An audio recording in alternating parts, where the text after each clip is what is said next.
آج جو لوگ ڈپریشن میں جا رہے ہیں, گمراہی کی طرف جا رہے ہیں, اسلام سے آہستہ آہستہ کنارہ کشی اختیار کرنے کی وجہ سے. اسلام آپ کی کنفیوژن دور کر دیتا ہے, ہر چیز میں گائیڈ کرے گا آپ کو, اور 2 اور 2 4 کی طرح. اور یہ گائیڈنس چونکہ اللہ کی ہے, لہذا اس میں بحث کا آپشن کیا ہو گیا, بند. اسلام کے علاوہ جب بھی غیر مسلم سے بات کرو نا, ان کے 30 40 سال اچھے اور برے کو ڈیفائن کرنے میں نکل جاتے ہیں. سمجھ میں آ رہی ہے بات؟ یہ سمجھانا نا کہ اچھا عقل سے اگر فیصلہ کرنا شروع کر دو, زندگیاں برباد ہو جائیں گی, ختم ہو جائیں گی. آپ یہ فیصلہ ہی نہیں کر سکتے کہ اچھا کیا ہے اور برا کیا ہے. ہر آدمی کا کرائیٹیریا اس میں کیا ہے. اب دیکھو, غیر مسلم کہتے ہیں زنا میں کوئی برائی نہیں ہے, لڑکی راضی لڑکا راضی, تو کیا ہے اس میں؟ ہم کہیں گے ولد الزنا, بچے پیدا ہوتے ہیں, تو کہہ رہے کیا ہو گیا, تو اس سے کیا ہوتا ہے, بچے تو ہے نا وہ, تو جو باپ ہے جو زانی ہے اسی کو باپ مان لو. ہم کہتے ہیں نہیں, بہت دفعہ زانی اپنے بچے کو باپ نہیں کہتا, اپنے آپ کو باپ نہیں مانتا, تو کہہ رہے ہیں کیا ہوا, سنگل مدر ہو گیا. کیا ہو گیا بھائی, سنگل مدر. ہم کہتے ہیں اس سوسائٹی میں جب عورت کو تحفظ نہیں ملتا تو بعض دفعہ ماں بھی بچہ چھوڑ دیتی ہے, تو کہہ رہے ہیں کیا ہو گیا, ریاست پال لے گی. نہیں آئی بات, میرا خیال ہے بات اسٹیٹ پال لے گی. ہر سوال کا جواب ہے آپ کے پاس. وہ کہتے ہیں یار ہومو سیکسولیٹی کو پروموٹ, یہ تو نیچر کے خلاف ہے. کہہ رہے ہیں نیچر کیا ہوتا ہے بھائی, نیچر کیا ہوتا ہے, نیچر تو انسان خود بناتا ہے. او بھائی یہ برائی ہے, یہ گندا عمل ہے. ہمارے یہاں تو کوئی بولے تو لوگ اس کو گالیاں دیتے ہیں, تو کہہ رہے ہیں تمہارا کلچر ایسا ہے, ہمارا کلچر ایسا نہیں ہے. تو بتاؤ کہیں بریک لگے گی؟ کیا ہو گیا بھائی جان, کہیں لگے گی بریک؟ آپ کے بوڑھے ابا اما ہیں, اب وہ کہہ رہے ہیں بیٹا ہم نے, ماں کہہ رہی ہے میں نے تجھے بچپن میں دودھ پلایا, میں نے تیری پرورش کی, میں نے تجھے پال پوس کے بڑا کیا, اب تو مجھے گھر میں رکھ کے کھلائے گا بھی پلائے گا بھی. آپ کہیں گے کہ بھائی تو نے مجھے پالا پوسا, یہ تو تیری نیچر ہے. ہر عورت کے دل میں بچے کی محبت ہوتی ہے, اس محبت کی وجہ سے تو نے مجھے پالا, ٹھیک ہے نا. میں نے تو نہیں کہا تھا کہ تو مجھے پال, نہ میں نے یہ کہا تھا کہ تو مجھے پیدا کر. اب وہ تیرا ہیڈک ہے, تو نے کیا کیا. نہیں یہ بات سمجھ میں. لہذا اب میں جوان ہو گیا ہوں, اگر میں بڑھاپے میں تیری خدمت کرتا ہوں تو لائف کو انجوائے کب کروں گا میں؟ بھائی تو 10 سال سے بستر پہ پڑی ہوئی ہے, تو 15 سال سے پڑی ہوئی ہے, میں کہیں جا نہیں سکتا, میں نے تیری, تو بہتر نہیں ہے میں تجھے گورنمنٹ کے حوالے کر دوں, ایدی سینٹر کے حوالے کر دوں, وہ اچھی کیئر کریں گے. گورنمنٹ میری آدھی تنخواہ ٹیکس میں اسی لیے تو کاٹتی ہے کہ بوڑھوں کو کھلائے, میں وہاں بھی دوں اور ادھر بھی خرچ کروں. یہ کیا بھائی, تو آپ اولڈ ہاؤس میں رہیں. آپ عقل سے ثابت کر سکتے ہو, آپ جو دلیل دو گے آگے سے وہ والا اس کے خلاف. اتنی آرا سامنے آئیں گی, اتنی رائے سامنے آئیں گی کہ آپ بولو گے بھائی میں نہیں فیصلہ کر سکتا کہ جو بڑھاپے میں والدین کو اولڈ ہاؤس میں رکھتا ہے وہ اچھا ہے کہ برا ہے. یہ تو ہم کہتے ہیں برا ہے, گورا تھوڑی کہتا ہے. اور ذہین ہم زیادہ ہیں یا گورا زیادہ ہے یا نہیں ہے, سمجھا کون جاتا ہے اس دنیا میں ذہین زیادہ؟ بھائی گورا زیادہ سمجھا جاتا ہے نا, اس نے اتنی پنکھے بنا دیے, یہ سب کچھ کر دیا, تو ذہین تو وہی سمجھا جاتا ہے. تو جو پڑھی لکھی قوم ہے وہ تو کچھ اور کہہ رہی ہے, وہ کہہ رہی ہیں بوڑھے ماں باپ کو آپ اولڈ ہاؤس میں جمع کراؤ. یہ رانگ نہیں ہے, یہ کوئی اس میں ایکچولی کر کے انہوں نے سب کچھ کر دیا کہ ایکچولی اس سے کچھ نہیں ہوتا, ایکچولی یہ وہ. اب تو وہاں ماں باپ خود کہہ رہے ہوتے ہیں بھائی ہمیں کب جمع کراؤ گے. ہاں ایک جرمنی سے ہمارے ایک دوست آئے, انہوں نے کہا کہ ہم, وہ گورا تھا, دوست تو نہیں تھا, یہ نہیں بن گیا ملاقات کے بعد. اس نے کہا, میں نے کہا آپ اولڈ ہاؤس میں تو نہیں جمع کرایا؟ انہوں نے کہا میری دادی نے خود بولا تھا بھائی مجھے اولڈ ہاؤس میں جمع کرا دو, کیوں تم لوگوں نے میری ٹینشن پالی ہوئی ہے. تو کہہ رہے ہیں وہ اپنی خوشی سے جانا چاہتی تھی, اس لیے ہم نے اپنی خوشی سے ان کو جمع کرا دیا. میں نے کہا بھائی ہماری سوسائٹی میں اگر اماں یا دادی یا نانی کہہ دیں نا اپنی خوشی سے مجھے ایدی سینٹر میں جمع کرا دو, اور ہم کرا دیں, تو اگلا جمعہ ہمارے لیے ممبر پہ بیٹھنا ممکن نہیں ہوگا. قوم اتنے جوتے مارے گی, بولے گی یا ممبر پہ بیٹھ کے تو داداؤں کے فضائل بیان کر رہا ہے, اور اس کی اماں کہاں ہے ایدی سینٹر میں. اماں کہے گی بھی نہیں, اور کہے گی بھی تو ہم غیرت زمین میں گڑ کے مر جائیں گے. اب بتاؤ ہم صحیح ہیں وہ صحیح ہیں؟ گورا تو کہہ رہا ہے میں صحیح ہوں, ہم کہتے ہیں ہم صحیح ہوں, کہہ رہے تمہارا کلچر ہے اس لیے تمہیں ایسا لگ رہا ہے. اگر کلچر نہیں ہوتا تو یہ کیا تھی یہ چیز, تو یہ نارمل ہے. یہ تو کلچر کی وجہ سے تم ایسا کر رہے ہو, تمہارے یہاں کلچر نہیں ہے. جب بن جائے گا تو ٹھیک ہو جائے گا. بھائی میں انگلش میں بیان تو نہیں کر رہا نا, اردو میں ہی ہے نا الحمدللہ. اصل میں مسئلہ یہ ہے کہ لوگ آہستہ آہستہ مذہبی پابندیوں سے آزاد ہو رہے ہیں. ان کو یہ نہیں پتا ہے کہ تمہارا انجام کتنا بھیانک ہونے والا ہے. ہر جگہ نا مولوی کو متنازع بنا دیا ہے, مولوی لوگ ایسے, مولوی لوگ ایسے. اس کا مقصد مولویوں سے بغاوت نہیں ہے, مقصد اسلام سے بغاوت ہے. اسلام آپ کی سوسائٹی سے نکل گیا نا, آپ کی بریکیں فیل ہیں, بہت بھیانک انجام ہے پھر آپ کا.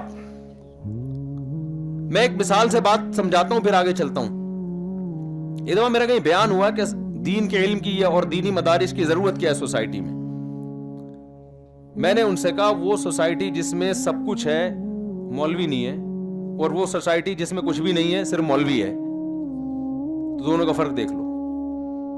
ہمارے یہاں کرپشن بھی ہے الحمدللہ دبا کے, چور اچکے قسم کے حکمران میجورٹی وہ مسلط ہے ہمارے اوپر, ایسا ہی ہے نا. اور اللہ بھلا کرے آپ کا کوئی نظام ہی نہیں ہے نا, سسٹم ہی نہیں ہے, جو تباہی ہماری سوسائٹی میں. ہمارے ہاں اگر کچھ خیر ہے نا تو صرف مذہب کی وجہ سے ہے, اسلام کی وجہ سے. میں ایک اور آسان مثال سمجھاتا ہوں. یورپ میں ہم گئے, تھائی لینڈ میں بھی ہمارا سفر ہوا. بہت سارے ملکوں میں ہسپتالوں کا نظام بڑا ہی خاندانی ہے, کیونکہ ہم یہاں اپنے گورنمنٹ کے ہسپتال دیکھ کر گئے تھے. ہمارے گورنمنٹ کے تو ہسپتال ہوتے ہیں, تو جس کو مارنا ہو آپ لے جائیں فوراً اس کو, وہاں پہ بیمار کو لے جائیں. پان کی پیکیں اور تکیے, پتہ نہیں کتنے سروں پہ وہ تکیے استعمال ہو رہے ہیں, کس کس کی جوئیں نے وہاں ٹریولنگ کی ہے, اور کس کس کے پسینے وہاں پر نکلے ہیں. بہت ہی عجیب سا ایک منظر ہوتا ہے. اور یعنی کینسر کا جو پیشنٹ ہے نا, وہ لائن میں ایسے کھڑا ہوتا ہے جیسے گولا گنڈا لینے کے لیے گولے گنڈے کی ریڈی پہ جس طرح سے لائن میں لوگ ہوتے ہیں نا, ایسے کینسر والے کا بھی ایسے علاج ہو رہا ہوتا ہے. یہ آپ بتاؤ عوام کا قصور ہے, یہ گورنمنٹ کا قصور ہے, حکومت کا قصور ہے. پھر کہا جاتا ہے فری علاج ہے, لیکن فری وری دو قسم کے خرچے دبا کے ہوتے ہیں. ایک خرچہ تو سچی مچی کی دوائیں ہیں جو آپ کو واقعی ضروری ہیں, ان دواؤں کا الگ خرچہ, اور ایک جو جھوٹی موٹی کی دوائیں ہیں جو ڈاکٹر کے تعلقات ہیں میڈیکل اسٹور والے سے, کیونکہ میڈیکل اسٹور والا ڈاکٹر کا ماموں ہے, تو لہذا وہاں سے ایک الگ کمپنی کی جو دوائیں. اور تیسرا ایک اور خرچہ جو میڈیکل ریپ والے دے رہے ہوتے ہیں کہ ہماری دوا بکوائیں آپ. یہی دوا سستی مل رہی ہے لیکن میڈیکل ریپ والے تھوڑا مہنگی, کیونکہ پھر ڈاکٹروں کو تحفے تحائف ملتے ہیں. تو 3 قسم کے خرچے عوام کی پر ڈالے جاتے ہیں. سمجھ میں آ رہی ہے بات؟ آپ جب جاتے ہیں باہر ملکوں میں, تھائی لینڈ کا ہاسپٹل ایسا خوبصورت, ایسا خاندانی, میں آپ کو بتاؤں ایک صحت مند آدمی کا دل کرے کہ یار کاش میں بیمار ہو کے یہاں لیٹ جاؤں. وہ چائنا میں کسی نے کہا نا کہ چائنا والے دوسری شادی کیوں نہیں کرتے, تو کسی نے کہا ان کو پتا ہے دوسری بھی پہلی کی جیسی شکل کی ملے گی, تو وہ اس لیے نہیں کر رہے ہوتے. یہ بار بار نا ہل رہا ہے اور یہ پیچھے سے مجھے تنگ کر رہا ہے بہت, اس لیے نہیں کرتے. تو اب آپ مجھے بتاؤ, وہاں علاج فری اور اتنا وی آئی پی علاج ہے کہ آپ کی سوچ, لیکن یہ سارا خرچہ کون اٹھا رہی ہے؟ گورنمنٹ, پبلک نہیں. ہمارے ہاں گورنمنٹ کے ہسپتالوں میں چلے جاؤ, لیکن وہ آپ انڈس ہاسپٹل چلے جاؤ, آغا خان کے اسٹینڈرڈ کا علاج ہو رہا ہے, خرچہ سارا کون اٹھا رہی ہے؟ عوام, پبلک. سمجھ میں آ رہی ہے بات؟ اس سے کیا پتا چلا؟ ہماری حکومتیں کرپٹ ہیں, عوام اچھی ہے, ان کی عوام اتنی اچھی نہیں ہے, حکومتیں کیا ہیں؟ اچھی ہیں. تو جب آپ نیشن کو نیشن سے کمپیئر کرو گے نا, تو پبلک کو پبلک سے کیا کرو, گورنمنٹ کو گورنمنٹ سے مت کیا کرو. تو یہ جو منظر لوگ وہاں جا کے دیکھتے ہیں نا, بڑے دیوانے ہو جاتے ہیں, اور کتنے اچھے لوگ ہیں, کتنے اچھے لوگ ہیں. او بھائی ہمارے یہاں زیادہ اچھے لوگ ہیں. ہمارے یہاں پبلک ایسے اسپتال چلا لیتی ہے, کروڑوں روپے کا روز کا بجٹ ہے انڈس ہاسپٹل کا, اور جو دینی مدارس کو دینے والے ہیں وہ جا کے دیکھ لو, لاکھوں روپے کا روز کا بجٹ. کوئی انگریز, معذرت کے ساتھ انگریز میرا بیان سن رہا ہو تو پیش کی معذرت, انگریز کا باپ بھی ایسا کوئی ادارہ چلا کے دکھا دے جس کا روزانہ اتنا خرچہ ہو اور گورنمنٹ ایک تھیلا نہ دے رہی ہو. اور ہمارے یہاں ہزاروں مدرسے چل رہے ہیں اس طریقے سے. تو فالٹ پبلک کا نہیں ہے, فالٹ کس کا ہے؟ حکومت کا ہے, مینجمنٹ ہی نہیں ہے. سمجھ میں آ رہی ہے بات؟ اور وہاں جو گورنمنٹ نے اتنا بہترین علاج پبلک کو دیا ہوا ہے, وہ کیوں دیا ہے؟ آدھی تنخواہ آپ کی سیلری سے کٹ رہی ہے. اس کا مطلب گورنمنٹ صرف مینجمنٹ اچھی کر رہی ہے اور کچھ بھی نہیں ہے. ارے بھائی آپ میرے پاس آتے ہو, مفتی صاحب مجھے سیکیورٹی نہیں ہے یار, سیکیورٹی دو مجھے یار, میں بہت ٹینشن میں, میں نے آپ کے لیے 6 گارڈ کا انتظام کر لیا, زبردست. آپ کہو یار کیا مفتی صاحب, تو یہ تو ہمارے وزیر اعظم ہونے چاہیے.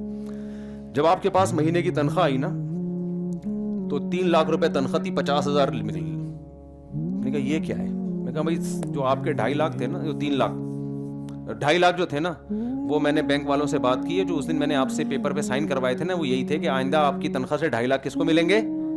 مجھے ملیں گے, 50 آپ کو ملیں گے, اور اس کے لیے میں آپ کی سیکیورٹی کا انتظام کروں گا. آئی بات سامنے؟ لوگ کہہ رہے ہیں یار مفتی صاحب کو وزیر اعظم ہونا چاہیے. او بھائی مفتی صاحب نے کیا کون سا تیر مار لیا؟ تیری تنخواہ تھی, صحیح ہے نا, 3 لاکھ تھی, اب تجھے 50,000 مل رہے ہیں, 2.5 لاکھ ہم تیری سیکیورٹی کے لیے. ہاں یہ کام کیا کہ اس میں ایمانداری ہے, اس میں 2 نمبری نہیں ہے. ہماری گورنمنٹ اتنا ٹیکس نہیں لیتی, کچھ بھی نہیں لیتی, تو سہولتیں بھی اسی حساب سے ملیں گی. باقی جتنا لیتی ہے دیتی الحمدللہ بالکل بھی نہیں ہے, اللہ کا بڑا فضل ہے یہ. تو جتنا ٹیکس لے رہی ہے نا وہ اتنا بالکل بھی نہیں دے رہی. تو سارا فالٹ گورنمنٹ کا ہے, حکومت کا ہے. سمجھتے ہو کہ نہیں سمجھتے؟